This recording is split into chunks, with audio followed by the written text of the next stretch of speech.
उतेदानीं भगवन्तः स्यामोत प्रपीत्व उत मध्ये अनाम उतोदिता भगवंत सूर्यस्य वयम देवानां सुमतो स्याम। इसके एक एक शब्द का हम अर्थ करेंगे, लेकिन उससे पहले आज के विषय पर आते हैं। और आज के विषय से रिलेटेड ही एक प्रश्न भी हम लेंगे, आदित्य जी का प्रश्न है, उसको भी इस विषय के साथ ही हम लेंगे, क्योंकि आज का जो विषय है उसी से ये प्रश्न जुड़ा हुआ है। आज का हमारा जो विषय है वो है कि माहौल बहुत डरावना है। चारों तरफ ऐसी टीवी खोलते हैं तो समाचार लगाने में लोगों को डर लगते हैं, अखबार पढ़ने में डर लगने लगा है, सोशल मीडिया, व्हाट्सएप ग्रुप, सब दूर डर की खबरें, मृत्यु, भय, अस्पताल में जगह नहीं, ऑक्सीजन की कमी, सब दूर संकट ही संकट नजर आ रहे हैं। तो उस सारी परिस्थितियों से बचते हुए वो जो है वो तो हमारे हाथ में नहीं है। तो हम अपने आप को, अपने परिवार को और अपने वाले को खुशनुमा कैसे रख सके, ये आज का हमने विषय तय किया था।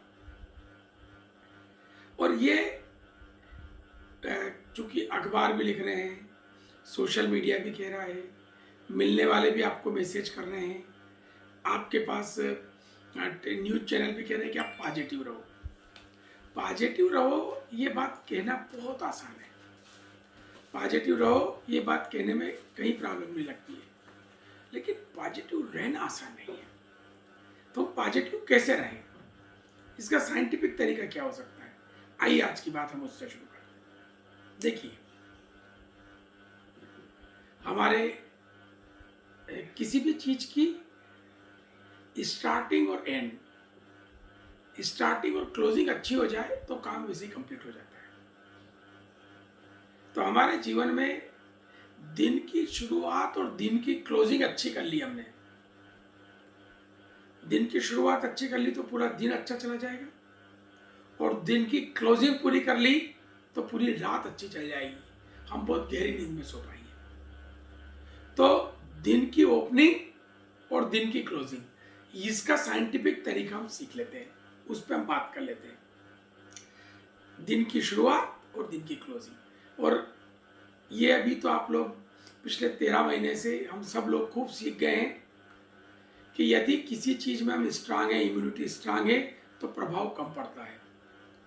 तो परिस्थितियां नहीं बदल रही है, क्योंकि परिस्थितियों को बदलना हमारे हाथ में नहीं है, लेकिन उन परिस्थितियों का हम पर कैसा प्रभाव पड़े ये हमारे हाथ में। एक ये मैं हूं और एक ये परिस्थिति है। ये मैं हूं, जैसे हाथ में मेरे घड़ी है, मैं हूं, और ये मेरी परिस्थिति है। अब ये जो परिस्थिति है मेरे हाथ में नहीं है, ये ऐसा हो रहा है, ऐसा हो रहा, मान लीजिए कोई भी परिस्थितियां हैं, चाहे कोविड आ गया हो, लोगों की मृत्यु हो रही हो, ऑक्सीजन नहीं मिल रही, बहुत सी चीजें मैं उतना ही कर सकता हूं जो मेरे अधिकार क्षेत्र में है। माहौल मेरे हाथ में नहीं है, कोई व्यक्ति मुझ पर गुस्सा कर दे वो मेरे हाथ में नहीं है, कोई मुझे प्यार से बोल दे वो मेरे हाथ में नहीं है। तो ये मेरे हाथ में नहीं है, लेकिन ये मेरे हाथ में है। मैं खुद तो अपने कंट्रोल में हूं ना, तो इससे मैं अपने आप को प्रभावित कैसे नहीं होने दूं, बस यही जीत की हम बात करेंगे आज। मतलब मैं अपना रिमोट मेरे हाथ में रखूं। आपके पास टीवी है ना, तो रिमोट आप जो चाहते हो वही चैनल चलता है। आप चाहते हो कि एंटरटेनमेंट का चैनल चले तो वो चलता है, आप चाहते हो कि न्यूज चैनल चले तो वो चलता है।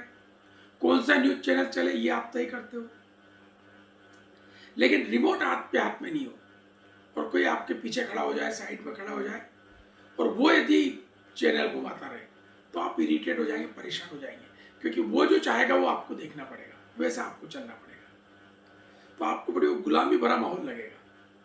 तो ऐसे ही जो खुद हैं वो खुद के कंट्रोल में कैसे रहे, यदि ये हमने कर लिया तो परिस्थितियां हमें कम से कम प्रभावित कर पाएंगी। परिस्थितियां विपरीत है तो भी हम अच्छे रहेंगे, परिस्थितियां अनुकूल है तो भी हम खराब नहीं होंगे।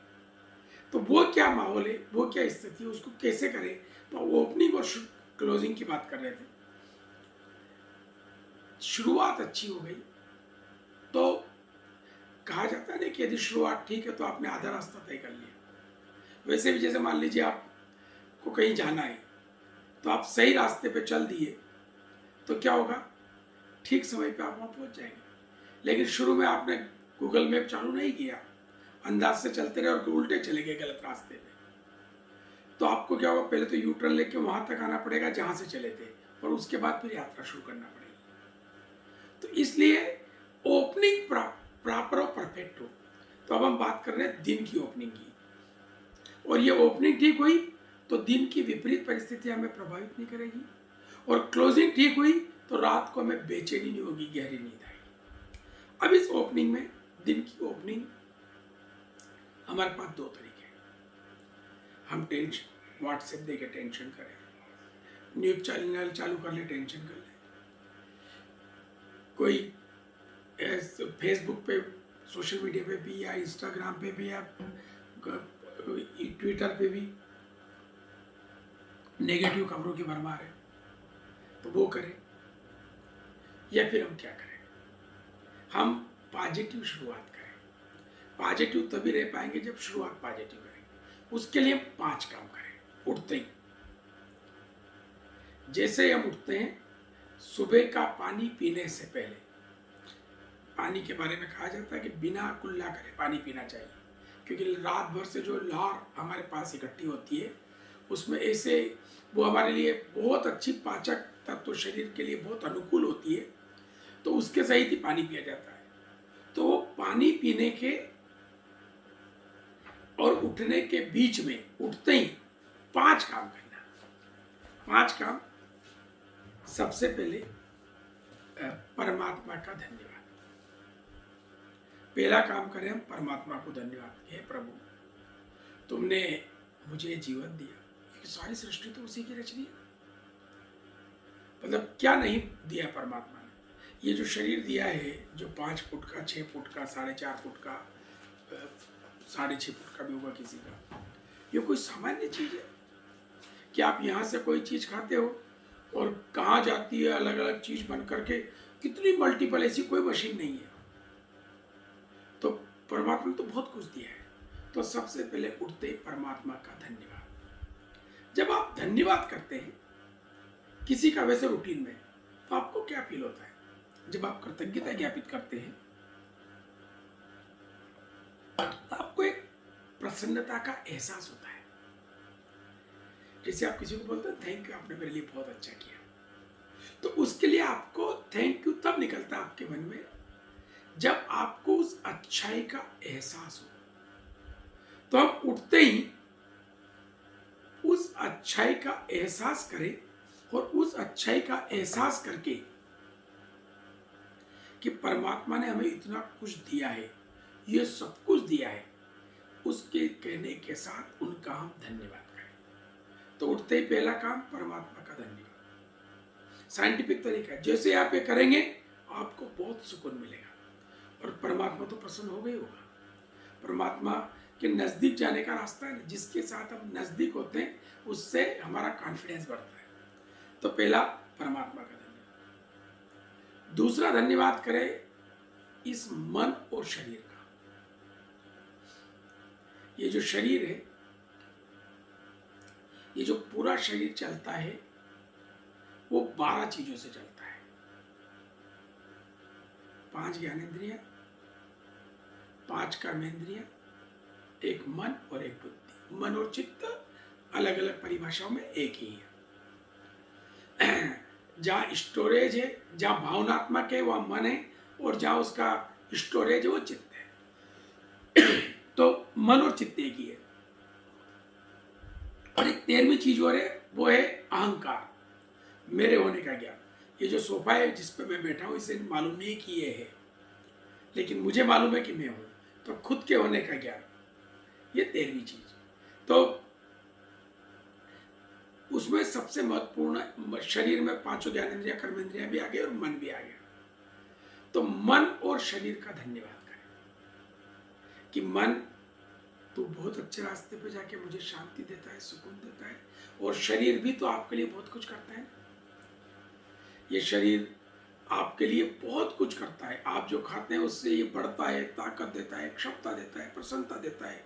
इस आत्मा के लिए इस शरीर का बड़ा महत्व है। आत्मा जितने आनंद को भोगती है शरीर के माध्यम से भोगती है। एहसास जो होता है आत्मा को, जो माध्यम है वो शरीर है। और यहाँ तक कि मोक्ष मिले तो ये मिलेगा तो इसी शरीर के माध्यम से। तो ये शरीर का बड़ा महत्व है। तो हम जो है मन और शरीर को धन्यवाद दें। तो दो शुरुआत हो गई सर। ये पानी पीने के पहले ही कर लेना है।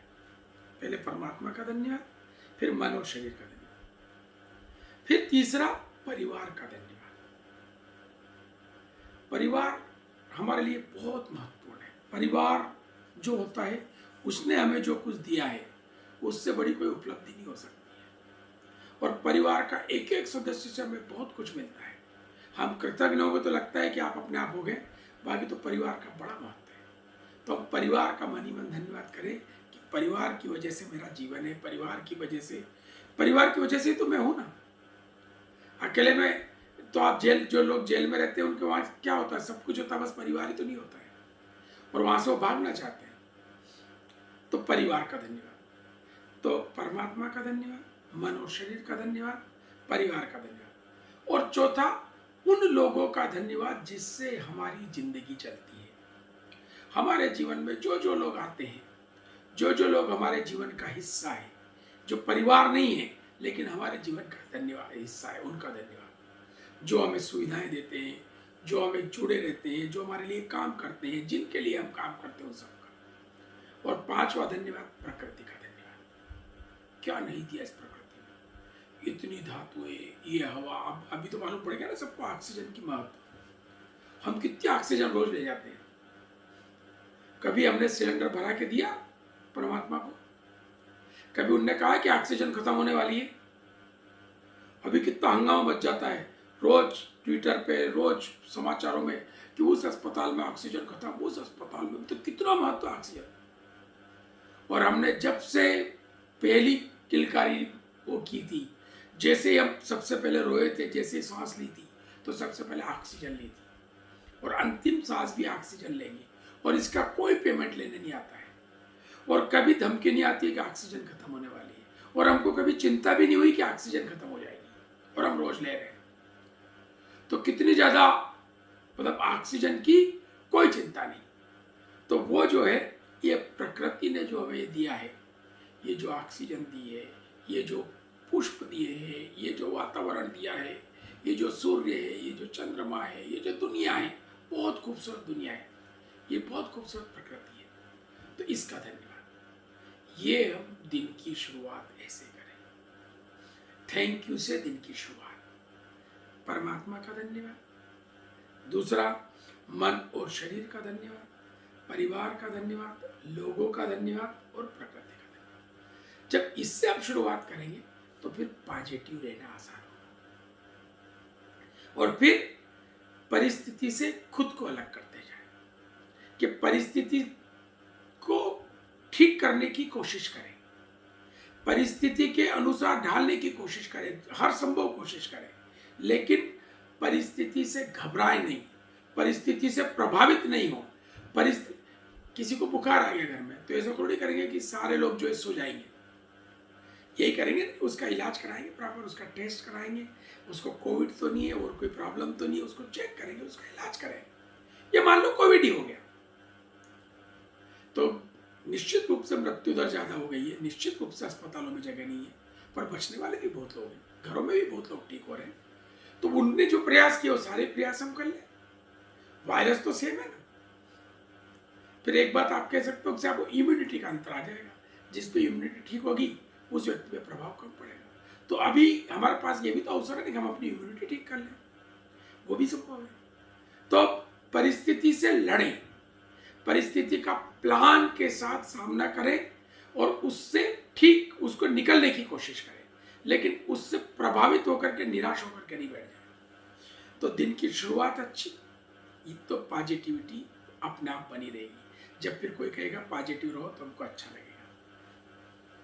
और एक दिन की क्लोजिंग अच्छी, रात को जब सोएं तो 50 टेंशन लेके नहीं सोएं। मेरा तो ये कहना है कि आधा घंटा सोने से आधा घंटा पहले आप एक तो न्यूज चैनल बंद कर दीजिए, सोशल मीडिया पे नेगेटिव खबरें देखना बंद कर दीजिए, क्योंकि आप नेगेटिव खबरें देख के भी सोएंगे तो आप कर तो कुछ नहीं पाएंगे ना, सिर्फ बेचैनी होगी। और वो आधा घंटा बहुत प्रसन्नता भरा रखिए, अच्छे से हंसिए, परिवार से बात करिए, कोई हंसने वाली पुस्तक पढ़ लीजिए, कोई अच्छी पुस्तक पढ़ लीजिए, कोई हंसने वाली मूवी देख लीजिए, कुछ भी जो चाहे वो कर लीजिए, लेकिन बहुत प्रसन्न रहिए।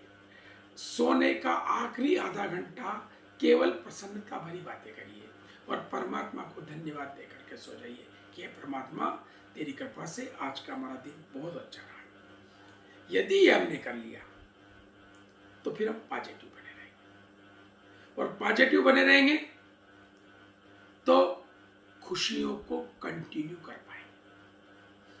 देखिए, खुशियां जो है ना, वो वस्तुओं के बस में नहीं है। एक व्यक्ति को गाड़ी मिल गई, घर मिल गया, सोफा मिल गया, सामान मिल गया, तो वो जरूरी नहीं कि उसको खुशी दिला दे। जो आदमी 5 स्टार होटल में नहीं गया है, उसके लिए 5 स्टार होटल में रुकना खुशी हो सकती है, लेकिन जो व्यक्ति महीने में 20 दिन 5 स्टार होटल में रुकता है, उसके लिए 5 स्टार में रुकना टेंशन भी हो सकता है, दुख भी हो सकता है। तो 5 स्टार से खुशी मिल जाएगी ऐसा नहीं है। तो खुशी, लॉकडाउन लग जाएगा तो दुख हो जाएगा, या नहीं लगेगा तो दुख हो जाएगा, या ये कोई खुशी दुख का नहीं, खुशी तो मन की बात है। तो खुशी जो है वो एक तरह से इस मन का विषय है, और ये जो है ये सॉफ्टवेयर है, हार्डवेयर नहीं है। तो इस सॉफ्टवेयर को चेंज करना है, इस मन को, माहौल को चेंज करना है, तो खुशनुमा बने रहेंगे, परिस्थिति हमें प्रभावित नहीं कर पाएगी। तो इस तभी हो पाएगा जब सबसे पहले इसको समझाया जाए कि तू गुलामी करना बंद कर दे। जब मन ने गुलामी करना बंद कर दी तो फिर सारी चीजें ठीक हो जाएगी। देखिए, हम लोग उस देश के रहने वाले हैं। आप लोगों ने बहुत बार इस मंत्र को सुना है, श्लोक को सुना है, और खूब बोला है कि सर्वे भवन्तु सुखिनः, सर्वे सन्तु निरामया, सर्वे भद्राणि पश्यन्तु मा कश्चित् दुःखभाग् भवेत्। तो हम तो सर्वे भवन्तु सुखिनः की बात करने वाले हैं। अभी हो रही ना लड़ाई कि वो कुछ राज्य आरोप लगा रहे हैं कि हमको ऑक्सीजन कम मिल रही है, कुछ अस्पताल आरोप लगा रहे हैं कि मुझे कम मिल रही है। हम तो उस देश के रहने वाले लोग हैं कि एक के स्वास्थ्य की कामना नहीं करते, सबके स्वास्थ्य, सर्वे सन्तु निरामया, सारे लोग स्वस्थ रहे, सारे लोग सुखी हो। खुद के सुखी होने की बात नहीं करते। जब आप सारों के सुखी होने की बात करते हो तो आपको प्रसन्नता मिलती है। तो हमारे यहाँ तो बहुत साइंटिफिक जीवन रहा है। हम तो हर माहौल में खुशनुमा रहने की आदत वाले लोग हैं, और इस माहौल में तो खुशनुमा रहने का सबसे अच्छा तरीका ओपनिंग और क्लोजिंग अच्छे दिन की, और इस सॉफ्टवेयर की चेंजिंग, सॉफ्टवेयर में कुछ करेक्शन, अपडेट करना पड़ेगा इसको।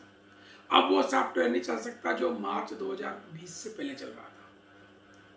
तब परिस्थितियां अलग थी, अब परिस्थितियां बदल गई, तो आपको अपग्रेड करना पड़ेगा अपने मन को कि इन परिस्थितियों में भी खुश रहना पड़ेगा। अच्छा, आप मत रहिए खुश, तो क्या कर लेंगे, टेंशन ही कर लेंगे। और टेंशन करने से यदि प्रॉब्लम सॉल्व होती तो जरूर करना चाहिए। यदि चिंता करने से होती हो प्रॉब्लम तो करिए। और ये जो एक भविष्य है ना, इसका आप सोचना बंद कर दीजिए, तो भविष्य कुछ नहीं होता है। मैं आपको एक बात और बता दूं आज इससे जुड़ी हुई। लोग बात बड़े बड़े पंडितों के पास, ज्योतिषों के पास जाते हैं भविष्य जानने, अपना भाग्य जानने। दुनिया में किसी की हिम्मत नहीं है, किसी की क्षमता नहीं है कि आपका भाग्य लिख दे। परमात्मा भी नहीं। हमारी जो किस्मत है वो भगवान ने भी नहीं लिखी है। भगवान भी हमारी किस्मत नहीं लिख सकता है, क्योंकि यदि वो लिखेगा तो कैसे लिखेगा। आपसे कहें, जैसे मान लीजिए आप जितने भी लोग सुन रहे हैं, आपके 3 बच्चे हैं, 3 बेटे हैं आपके, या 2 बेटे और 1 बेटी है, समान लो। जितने लोग सुन रहे हैं उनके 2 बेटे और 1 बेटी है। अब मैं आपसे कहूं कि आप अपने बच्चों का भाग्य लिखो, तो आप तीनों का एक जैसा लिखोगे या अलग अलग लिखोगे? तो उत्तर क्या है आपके पास? तीनों का एक जैसा लिखोगे? लेकिन एक जैसा तो भाग्य होता नहीं सबका। हम परमात्मा के बच्चे हैं। इस धरती पे जो अभी 750 लोग रह रहे हैं, 770 करोड़ लोग, तो जो 770 करोड़ लोग इस वाली पृथ्वी पे रह रहे हैं, इसी कई पृथ्वियां होगी, तो जो 770 करोड़ लोग जो इस पृथ्वी पे रह रहे हैं, हम लोग एक का भाग्य तो एक जैसा नहीं है। लेकिन आप यदि पिता होते तो आप अपने तीनों बच्चों का भविष्य एक जैसे लिखते ना। तो एक जैसा यदि 770 करोड़ का भविष्य नहीं है, भाग्य नहीं है, किस्मत एक जैसी नहीं है 770 करोड़ की, इसका मतलब वो जो परम पिता उनने नहीं लिखा है उनका भाग्य। फिर दूसरी बात, परमात्मा किस्मत नहीं लिखता है, इसका दूसरा एकदम, आप अपने बच्चे का जब भाग्य लिखोगे, सबसे बड़े का सबसे पहले लिखो। आपने पुस्तक ली, सबसे बड़े की किस्मत लिखने लगे, कि क्या लिखोगे आप? कि साल में कितने दिन इसे बीमार रहना है, कितनी बार इसे फेल होना है, कितनी बार इसका एक्सीडेंट होना है। दुनिया का कोई पिता लिख सकता है कि मेरे बच्चे का 5 जनवरी 1990 को या 5 जनवरी 2023 को एक्सीडेंट हो जाए? लिख सकता कोई पिता? तो आप किस्मत लिख सकते हो कि इसका एक्सीडेंट हो जाए, आप किस्मत लिख सकते हो कि इसकी ये भिखारी रहे, आप किस्मत लिख सकते हो कि ये बीमार रहे, आप उसकी किस्मत लिख सकते हो कि ये अस्पताल में जाए? नहीं लिख सकते हो। तो जब तीनों तो दूर, आप एक का भी नहीं लिख सकते हो। तो जब आप पिता होकर के किसी का खराब किस्मत नहीं लिख सकते, कि भाग्य नहीं लिख सकते, तो जो परम पिता परमात्मा है वो तो हमसे कई गुना अच्छा है। तो हमारा भाग्य खराब कैसे लिख सकता है? बिल्कुल नहीं लिखेगा। फिर कौन लिखता है हमारा भाग्य? हम लिखते हैं। हमारा भाग्य हम तय करते हैं। हमने जो पिछले जन्म में लिखा, जो हमने प्रारब्ध बनाए, कर्मफल को प्रारब्ध बोलते हैं, उसके परिणाम में हमारा ये जन्म हुआ। हमारे प्रारब्ध ने तय किया कि मुझे मनुष्य बनना है और इस घर में जन्म लेना है। दिया परमात्मा ने जन्म, लेकिन तय किया मेरे प्रारब्ध ने। मेरी प्रारब्ध की जो क्वालिटी थी, मेरे प्रारब्ध जो मुझे भोगना थे, जो कर्मफल भोगना थे, उस हिसाब से फल देना परमात्मा के हाथ में। कर्म करने में मुझे स्वतंत्रता है। तो मेरे को जन्म वहां मिला और एज इट इज मिलता है उसमें। जैसे आपकी जो अभी आपने 31 मार्च को जो क्लोज किया ना बैलेंस, आपके जितने लेजर में जो क्लोजिंग बैलेंस होता है, वो 1 अप्रैल को सेम ओपनिंग बैलेंस होता है। यदि आपका क्लोजिंग बैलेंस है 412 रुपये 50 पैसे, तो ओपनिंग बैलेंस भी 412 रुपये 50 पैसे होगा। 49 पैसा नहीं होगा, 1 पैसा भी कम नहीं होगा। जो क्लोजिंग बैलेंस होता है वही ओपनिंग बैलेंस होता है। तो इस जीवन का भी जो क्लोजिंग बैलेंस है, जिस दिन 100 दिन पूरे हुए, उस दिन जो क्लोजिंग बैलेंस है कर्मों का, वही अगले जन्म का ओपनिंग बैलेंस बन जाता है। उसी हिसाब से मेरा जन्म बनता है। तो मेरा जन्म पिछला जन्म के आधार पर मैंने ये जन्म लिया, पिछले कर्मों के आधार पर, और अब मैं जो कर रहा हूं, ये मेरा वर्तमान तय कर रहे हैं और भविष्य तय कर रहे हैं और भूत तय कर रहे हैं। 3 काल है ना, वर्तमान काल, भूतकाल, भविष्य काल। तो भूतकाल तो वो है जो आपका आज है, वो कल भूतकाल हो जाएगा। 24 अप्रैल जो है आपका, वो 25 अप्रैल को भूतकाल हो जाएगा। तो आपका भूत वो बनेगा जो आपने 24 अप्रैल को बीता, और 24 अप्रैल जो आप जियोगे, यही आपकी 25 अप्रैल को आदत रहेगी। तो जो आपका भविष्य है वो भी 24 अप्रैल तय करेगा, मतलब आज तय करेगा। तो आज तय करेगा मेरा भूत, मेरा पास्ट, और आज तय करेगा मेरा भविष्य। तो मैं अपना भविष्य खुद तय करता हूं। तो मैं अपना भविष्य जब खुद, तो मुझे भविष्य जानने की बजाय भविष्य को चाहना है, जानना नहीं, चाहना है कि मैं कैसा बनाना चाहता हूं, और मैं जैसा बनाना चाहूंगा वैसा बनेगा। तो आदित्य जी का प्रश्न जो है यहीं पे कनेक्ट करते हैं। उनका प्रश्न बहुत यूनिक है। प्रश्न उनका ये कहना है कि हम सोचते हैं कि अच्छा काम करें, लेकिन हम अच्छा पढ़ते भी हैं, लेकिन थोड़ी देर बाद आलस्य आता है और आलस्य वो हावी हो जाता है, उसकी कंटिन्यूटी नहीं रहती है। हम जो तय करते हैं उसकी दृढ़ता नहीं रहती है। हम जो तय करते हैं वो ऑटोमेटिक नहीं होने लगता। ये उनका प्रश्न है कि जो मैं अच्छा काम करना चाहता हूँ मैं 2 दिन तो करता हूँ, तीसरे दिन वो छूट जाता है, या तीसरे दिन मुझे आलस्य आने लगता है। तो मैं आपको महर्षि पतंजलि ने इसका एक सूत्र दिया है। वो ऐसा सूत्र है कि उसको कहीं भी आप फिट कर दीजिए, वो दृढ़ हो जाएगी, चीज पक्की हो जाएगी। जो आप करना चाहते हो पक्का हो जाएगा। वो सूत्र आप सुन लीजिए और आप चाहे तो नोट भी कर लीजिए। पतंजलि के योग दर्शन का वो सूत्र है। योग दर्शन के लेखक है महर्षि पतंजलि। तो उनका जो है वो सूत्र है, स तु दीर्घ काल नैरंतर्य सत्कारा सेवितो दृढ़ भूमि। ये बात चल रही है, असल में जो प्रसंग है, प्रसंग तो ये है, उसमें योग दर्शन जब पढ़ेंगे उस वक्त, तो वो योग दर्शन का पूरा जो उद्देश्य है वो है योग चित्त वृत्ति निरोध। अपने चित्त की वृत्तियों का निरोध, मतलब चित्त की वृत्तियों का कंट्रोल, नियंत्रण, ये योग है। और वो जो है कैसे होगा, तो वो बहुत सारी चीजें, कौन कौन सी वृत्तियां हैं, क्या है, क्यों योग, क्या वो कभी योग दर्शन की पढ़ाई करेंगे तो सब बात करेंगे। तो होगा कैसे, तो वो उसमें लिखा है अभ्यास वैराग्याभ्याम तन निरोध।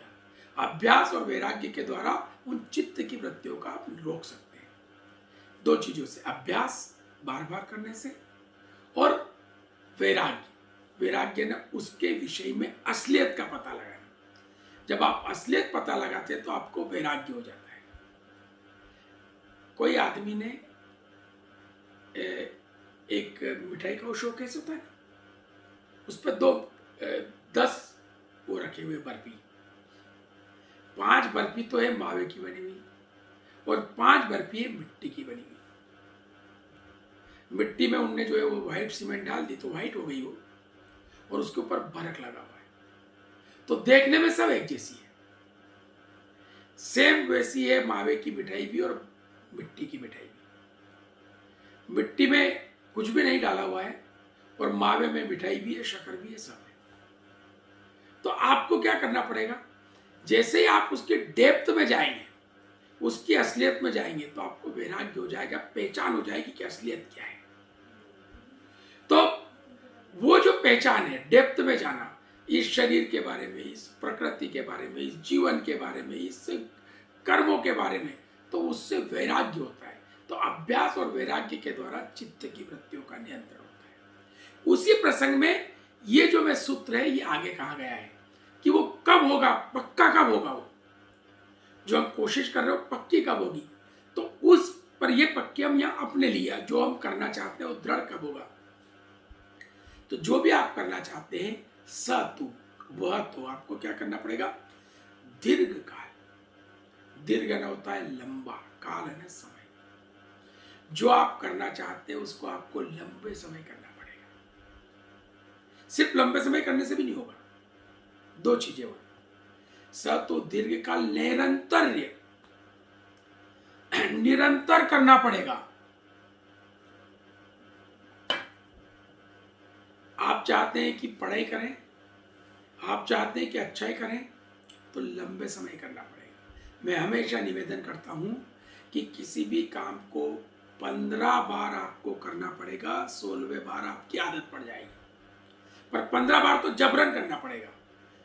और जबरन भी कैसे, निरंतरता, और एक और है सत्कारा सेवितो दृढ़ भूमि। सत्कारा असेविता, सत्कार का मतलब होता है सत्कार पूर्वक, श्रद्धा पूर्वक।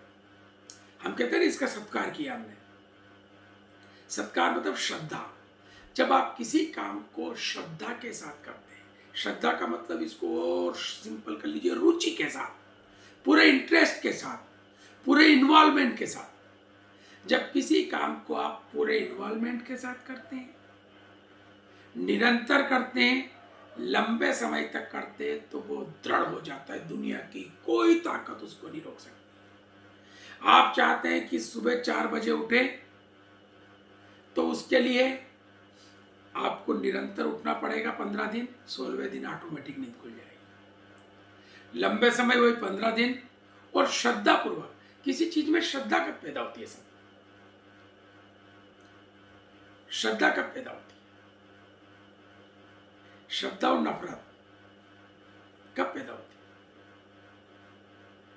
जब किसी चीज की आप बहुत प्रशंसा करते हो, जब किसी की गुणों की प्रशंसा करते हो, जब किसी की अच्छाई को जान लेते हो, जब किसी की अच्छाई को पहचान लेते हो, तो उसके प्रति आपकी श्रद्धा हो जाती है। एक व्यक्ति आपके लिए बहुत अच्छा काम कर रहा है, एक व्यक्ति आपका बहुत भला चाह रहा है, और जब ये आपको साबित हो जाता है कि वो वास्तव में भला चाह रहा है, तो आपको उसके प्रति श्रद्धा हो जाएगी। एक व्यक्ति भला चाहने का नाटक कर रहा है, एक दिन पकड़ में आ जाता है, तो आपको उसी दिन उससे नफरत हो जाएगी, आप दूर चले जाओगे उससे।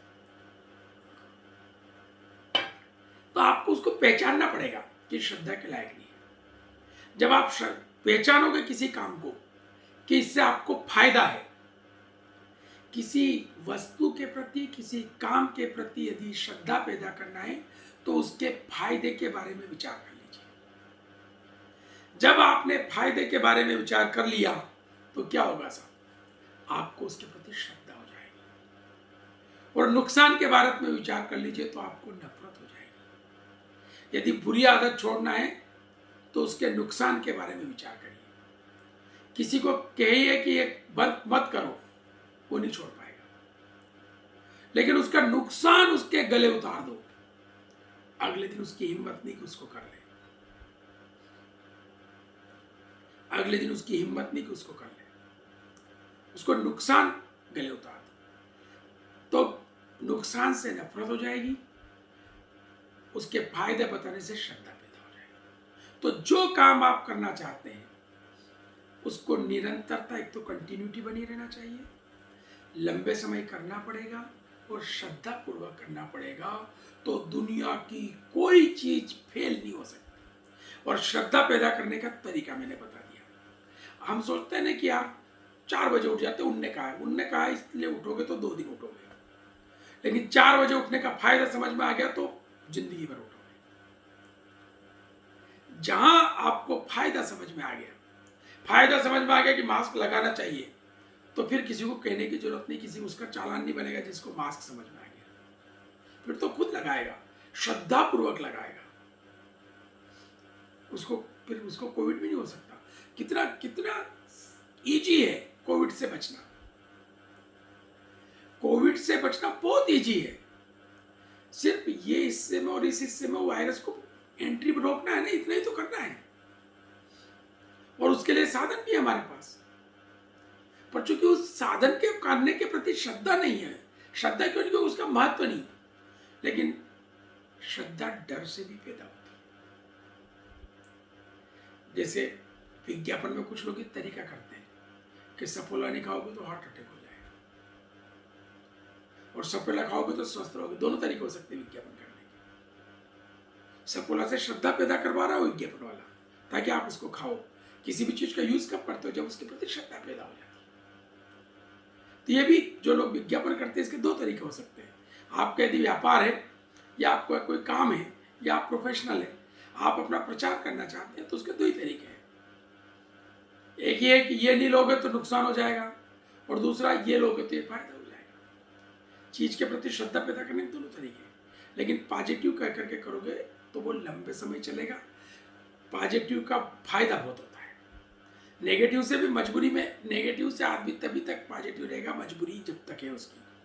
जैसे मजबूरी निपटी कि वो एकदम नेगेटिव चीज से अलग हो जाएगा। तो स तू दीर्घ काल निरंतर सत्कारा सेवितो दृढ़ भूमि, इसको नोट करके पक्का रख लीजिए। यदि आपको नोट कर लिया, तो दुनिया की कोई ताकत आपको परेशान नहीं कर पाई। और एक बात और करके, और हम जो है आज की 2 बात और करना चाहते हैं, उसके बाद आज के वेद मंत्र की हम शुरुआत करते हैं। एक साहब, अब हम घर में रह रहे हैं, और हो सकता है अभी हमको 30 दिन, 40 दिन, 50 दिन घरों में रहना पड़े। जितने केसेस बढ़ रहे हैं, हो सकता है बाहर और ज्यादा सख्ती करना पड़े, ताकि लोगों को जो वायरस के संक्रमण की चेन है वो टूटे, और वो मजबूरी है, वो करना ही पड़ेगा। परिवार में या हमारी स्वभाव को हम बदलें, वो कल रविवार से शुरू करें। और वो स्वभाव क्या बदल सकते हैं साहब? वो स्वभाव में हम ये परिवर्तन ले आए जो हम स्वभाव बदलना चाहते हैं, कि हम परिवार के किसी भी सदस्य की कमी निकालना बंद कर दें। आप परिवार के किसी भी सदस्य को चेंज कर सकते हो क्या? मदर, फादर, ब्रदर, सिस्टर, पति, पत्नी, भाई, बहन, किसी को भी आप बदल सकते हो, उसको नया बना सकते हो, उसको कहीं एक्सचेंज ऑफर में चेंज करा के ला सकते हो। किसी भी उसमें एक्सचेंज ऑफर नहीं चल रहा ना, हालांकि अभी तो मार्केट बंद है, पर खुल जाएगा तो भी नहीं चलेगा ना एक्सचेंज ऑफर। मतलब आप परिवार को बदल नहीं सकते हो, जो आपका परिवार है वही रहेगा। आप परिवार से दूर भाग सकते हो या परिवार आपसे दूर भाग सकता है, लेकिन फिर उसमें दुख ही दुख है, पर बदल नहीं सकते ना। और परिवार के लोगों की आदत भी नहीं, ना तो व्यक्ति को बदल सकते हो ना उसकी आदत को बदल सकते हो। फिर क्या करें? दुखी रहे? ये तो 6 बजे उठता ही नहीं है, ये तो 9 बजे तक उठता है, इसकी तो ये खाने की आदत है, इसकी तो ये कमी है, ये तो सब्जी में मिर्ची तेज कर देती है, ये नमक तेज कर देती है, ये सब्जी को ठीक ढंग से पकाती नहीं है, स्वाद आता ही नहीं है, या ये तो कपड़े को फेंक के रखता है, या तो घर का काम करता ही नहीं है। ऐसी मल्टीपल शिकायतें हो सकती हैं। तो कल से हम शिकायत करना बंद कर दें। एक दूसरे की शिकायत करना बंद तब होगी जब हम उसकी कमी देखना बंद कर देंगे, और कमी देखना बंद तब कर पाएंगे जब हम उसको कमी के साथ स्वीकार कर लेंगे। यदि मेरी एक आदत है तो कोशिश करिए धीरे धीरे बदलने की। मुझे समझाइए, मुझे उस आदत के प्रति नफरत पैदा करिए और अच्छी आदत के प्रति श्रद्धा पैदा करिए, तो हो सकता है मैं बदल जाऊं। लेकिन मैं रोज आप मुझे मेरी कमी गिनाएंगे तो आपके और मेरे बीच में टेंशन पैदा होगा और कुछ भी नहीं होगा, और मैं और उसको करूंगा, या तो छिप के करूंगा या डंके की चोट करूंगा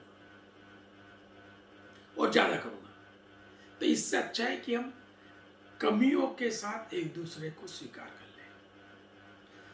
आपकी पत्नी में कोई कमी है 5 जिसको आप मानते हो सकता हो कमी नहीं हो, पर आपकी मानसिकता में कमी है, स्वीकार कर लो उन कमियों के साथ, फिर आपको परेशानी नहीं होगी। आपके पति में कमी है, स्वीकार कर लो उन कमियों के साथ। आपके भाई में कमी है, बहन में कमी है, पिता में कमी है, माता में कमी है, जो आप मान लिए। कमी किसी में भी नहीं होती है, पर आपके दिमाग में वो अखर रही है बार बार, तो उस कमी के साथ स्वीकार कर लीजिए और उसको बताना बंद कर दीजिए। जैसे ये करेंगे तो घर में शांति का माहौल हो जाएगा, प्रसन्नता का माहौल हो जाएगा। विवाद तभी होता है घर में जब कहते तूने ये कर दिया, तूने ये कर दिया, तू गलत करता है, तू गलत, तू गलत, तू गलत, कहना बंद कर दीजिए। तो एक तो ये बात, और दूसरा, हम जो है एक दूसरे के पूरक बने, जैसे वैसे रहे। एक सबसे बड़ी प्रॉब्लम क्या है कि हम फर्जीवाड़ा करने जब लगते हैं ना तो परेशानी होती है। जैसे मेरी आदत है कि मेरे को हंसने की आदत है 1 मिनट के लिए, तो मैं इस ओरिजिनल चीज को नहीं, जबरन मुझे गुमसुम होने की जरूरत नहीं है, मुझे हंसना चाहिए। और एक की गुमसुम रहने की आदत है तो उसे जबरन नहीं हंसना चाहिए, माहौल बनना चाहिए कि वो हंसने की ओर प्रवृत्त हो। यदि अच्छी आदत हंसना है तो, और हंसना तो अच्छी आदत है ही। तो ये बातें हैं जो हमको खुशनुमा रख सकती है।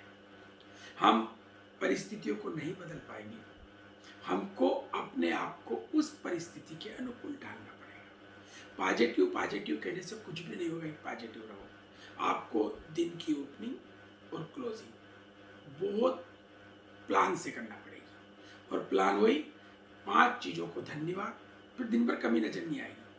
जब आप सुनने अपने परिवार को धन्यवाद दे दिया तो कमी कहाँ रहेगी। तो वही परमात्मा का धन्यवाद, मन और शरीर का धन्यवाद, परिवार का धन्यवाद, हमारे आसपास जो लोग हैं उनका धन्यवाद, और प्रकृति का धन्यवाद। और सोने के आधे घंटे पहले टेंशन वाली चीजें देखना बंद, और परिवार में कमियां देखना बंद कर दें और भविष्य की चिंता करने की बजाय वर्तमान को ठीक कर लें। आज का दिन ठीक गुजारिए, कल भी अच्छा होगा और आने वाला कल भी अच्छा होगा। और इसको सतु दीर्घ काल निरंतर सत्कारा सेवित भूमि, निरंतर इस पे हमको करते रहना है। तो ये चीजें। अब आइए, आज का वेद मंत्र भी यही बात कह रहा है। आज के वेद मंत्र पे हम शिफ्ट होते हैं। पहला शब्द है उतेदानी। इसके संधि विच्छेद करते हैं। उते दानी, तो इसका है उत इदानी। उत एक शब्द हो गया, इदानी एक शब्द हो गया। उत का जो शाब्दिक अर्थ होता है वो होता है और इदानी मतलब इसी समय, और इसी समय। कितना यूनिक है। जो करना इसी समय करो। उते दानी, उत और इदानीम इसी समय। हम अपने पुरुषार्थ से, अपनी क्षमता से, उत और हम अपने पुरुषार्थ, और का मतलब सब कुछ आ गया उसमें। इदानीम इसी समय क्या करें? भगवंतः, भगवंत बन जाए। मतलब हम प्रयास करें भगवंत बनने का। भगवंत कहते हैं समृद्धिशाली को, वैभवशाली को, ऐश्वर्यशाली को। मतलब हमारे पास सब कुछ हो, वो जो सब कुछ है उसके लिए इसी समय जुट जाए। उत इदानीम भगवंता, इसी समय हम भगवंत बन जाएं, भगवंत बनने के लिए जुट जाएं। आगे भगवंत श्याम, इसी से हम भगवंत हो जाएं। श्याम का मतलब हो जाएं। अब सब कैसे हो जाए? समृद्धि के लिए तो मेरे पास तो मकान ही नहीं, मतलब किराए के मकान में रहता। फिर मैं भगवंत कैसे हूं? मेरे पास तो बैंक बैलेंस नहीं, मेरे पास तो कर्जा है 5 करोड़ रुपए का। तो मैं समृद्धशाली भगवंत श्याम कैसे हूं? किस तरह से हूं? वेद मंत्र तो कह रहा है कि उतेदानी भगवंत श्याम। वो श्याम ओत जो शब्द है ना, वो श्याम उत है उसमें। अगला उत आगे के लिए, उत प्रपित्व उत, उतोदिता, तो वो आगे के लिए, पर अभी अब इसके लिए आ जाते हैं। तो उतेदानीम, उत इदानीम, इसी समय भगवंता श्याम, इसी समय हम भगवंत हो जाएं। अब कैसे हो जाए भगवंत?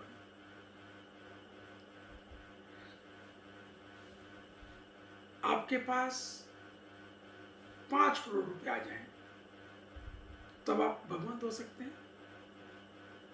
आपके शहर में तो कई लोग ऐसे जिनके 10 करोड़ है, तो फिर तो आप उनसे तुलना करोगे तो फिर आप तो कमजोर रहोगे। भगवंत तो अपने आप को समृद्धशाली कहोगे। आपके पास बहुत पैसे आ जाए, 50,000 करोड़ आ जाए आपके पास, 50,000 करोड़, तो उत इदानी भगवंत श्याम हो गया। आप कहोगे कि नहीं, अभी तो ये अजीज प्रेम जी और अडानी और अंबानी और टाटा, ये लोग ज्यादा पैसे वाले, तो मैं तो अभी भगवंत श्याम नहीं।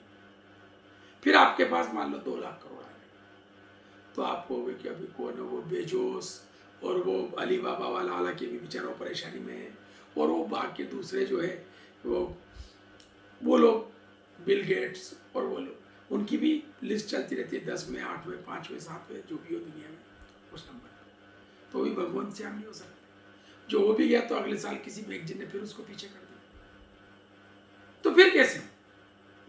और इतने पैसे तो हो नहीं सकते। और वो तो कह रहे अभी हो जाओ।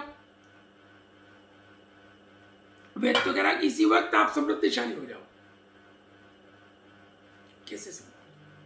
सोचिए, आप ही बताइए, आप बताइए कोई कैसे हो सकता? इसी वक्त समृद्धिशाली। जो समृद्धि है ना, वो इस सामान में, इस आईपैड में, इसमें, इस गिलास में, इनमें नहीं है। समृद्धि यहाँ है। किराए के मकान में भी हूं और मैं मान के चलूं कि मेरा जीवन है, ये बहुत बड़ी समृद्धि है। फिर मेरा परिवार है, वो बहुत बड़ी समृद्धि है। जिस आदमी की किडनी खराब हो गई है, उससे पूछो कि किडनी का क्या महत्व है, जो बेचारा दूसरे दिन डायलिसिस कराने जाते हैं। मेरे एक मित्र के पिताजी हैं, तो उनको हर दूसरे दिन डायलिसिस कराने के लिए जाना होता है।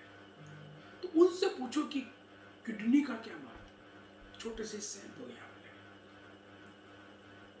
पे। जिस आदमी को ऑक्सीजन की कमी पड़ रही है, उसको पूछो कि नेचुरल जो ऑक्सीजन में ले रहा हूँ पूरे समय, उसको ऑक्सीजन का क्या महत्व है। घबराने लगता है, ऑक्सीजन निकाल दी। कुछ मेरे परिचित हैं जिनके लिए मैं ऑक्सीजन की व्यवस्थाएं कर रहा हूँ, या कुछ मेरे मित्र लोग हैं जिनके लिए मैं व्यवस्थाएं कर रहा हूँ, तो उनके परिवार रोने लगते हैं फ़ोन करके कि सर वो डॉक्टर ने कहा है, अस्पताल कह रहा है कि अभी पिछले 2 घंटे से मैं इसी में लगा हुआ था कि झालावाड़ के एक अस्पताल ने कुछ पेशेंट को निकाल दिया कि वो ऑक्सीजन खत्म हो रही, तो उन्होंने कहा कि तुम लोग लेके जाओ कहीं भी। तो उसके परिजन रो रहे हैं कि वो तो तड़पता है ऑक्सीजन के बिना। तो मेरे पास तो ये है, मैं कितना समृद्धशाली। तो यदि मेरे पास शरीर ही है तो मैं बहुत समृद्धशाली हूं। शरीर के अधिकांश अंग या सारे अंग हैं तो कई गुना ज्यादा समृद्धशाली हूं। तो मैं सोच ऐसी बनाऊं कि मेरे पास जो है वो परिपूर्ण है। परमात्मा ने मुझे सब कुछ दे दिया है।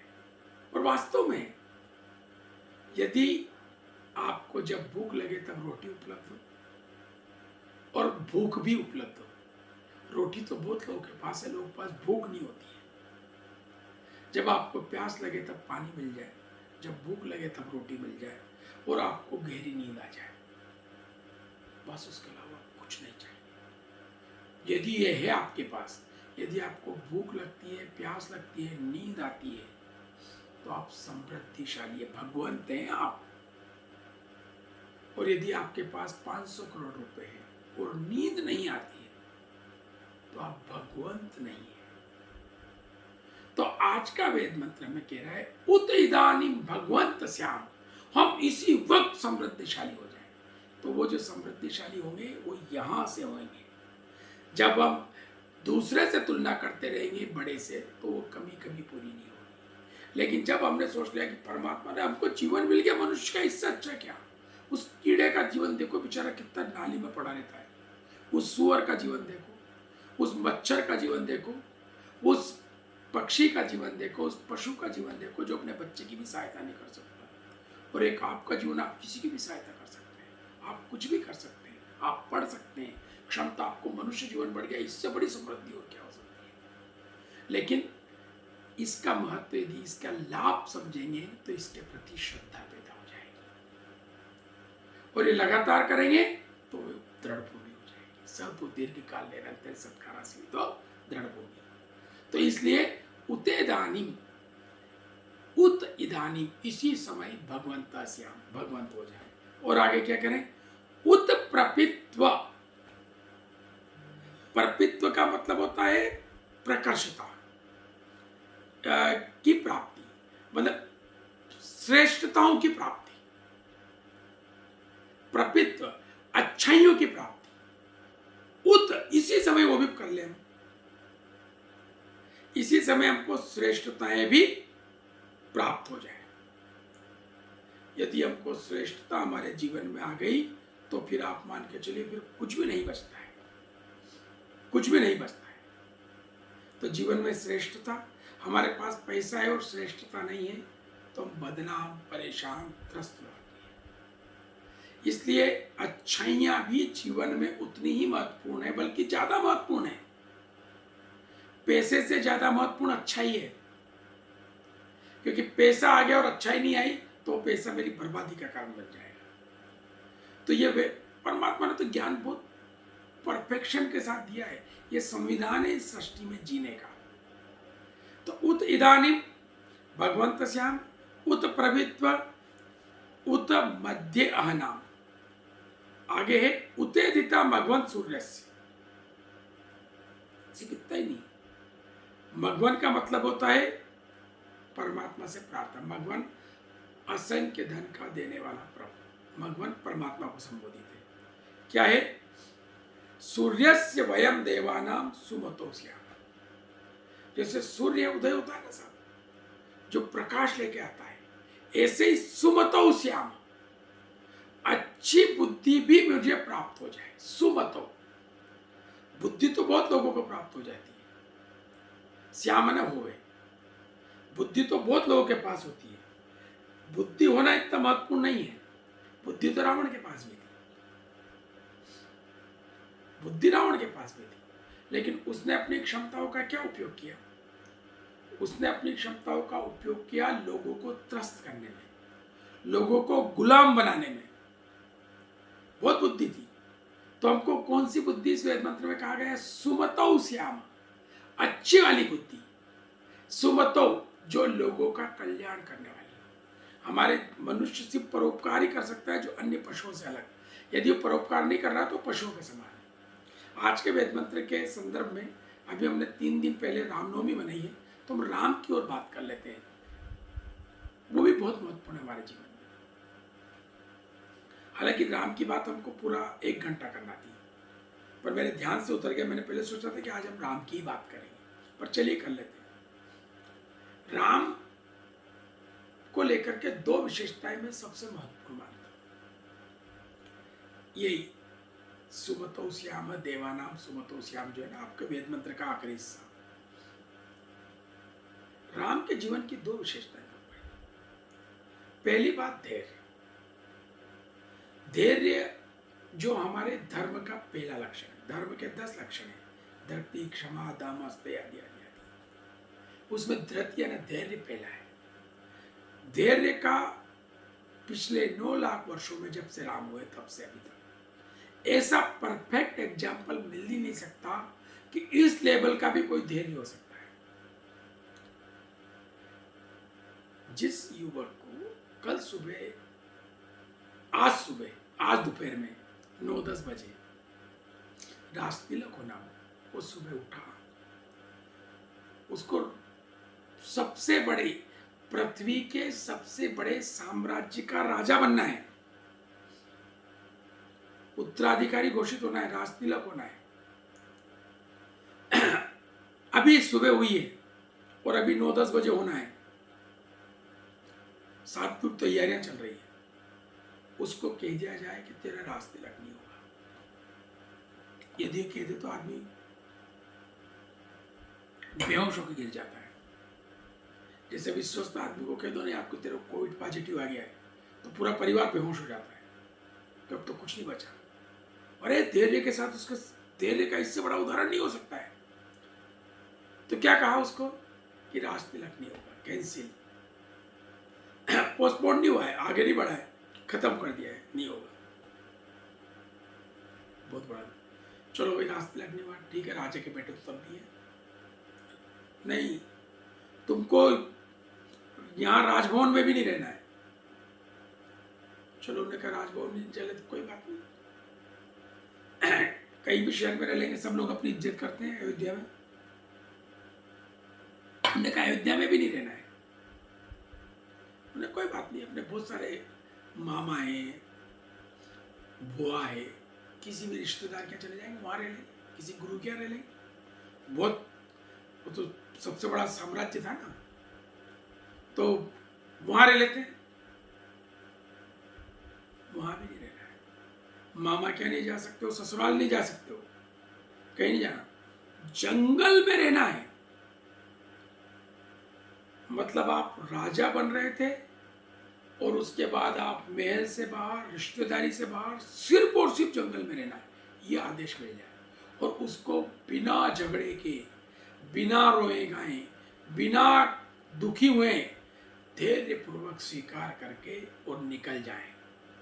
इससे बड़ा धैर्य का उदाहरण नहीं हो सकता। और आज हमारे साथ ये सबसे बड़ी जरूरत है, और खुश रहने के लिए बहुत जरूरत है कि ठीक है संकट आ गया, आर्थिक परेशानियां भी आएगी, वापस आएगी, जो अभी नॉर्मल होने लगी थी चीजें वापस हो सकता है आ जाए। धैर्य पूर्वक इन परिस्थितियों को सहन करना चाहिए, धैर्य पूर्वक इनका मुकाबला करना है, प्लान करना है कि इनके से कैसे लड़े, उसके अल्टरनेट रास्ते निकालना है धैर्य के साथ। तो धैर्य का बड़ा उदाहरण राम से बड़ा इस वक्त हो नहीं सकता। वो कहा ना देवानाम सुमतो श्याम, जो ये वेद मंत्र कह रहा है। दूसरा, और ये आज ही से होना है, तभी वैभवशाली बनेंगे हम। जो भगवंत बनना है तो भगवान तभी बन पाएंगे जब इन चीज़ों को ठीक कर लेंगे, जब जीवन में धैर्य को ले आएंगे। और दूसरा है कि जो सबसे बड़ा उदाहरण है कि लोगों के भले के लिए जुटे रहे, जहां गए वहां भला किया जो बन सकता था। अहिल्या, पति से झगड़ा हो गया था, पत्थर और बनी हुई बैठी थी, समझौता करा दिया, लात मार के पत्थर को इंसान बना दिया। ये तो कवियों की कल्पना है।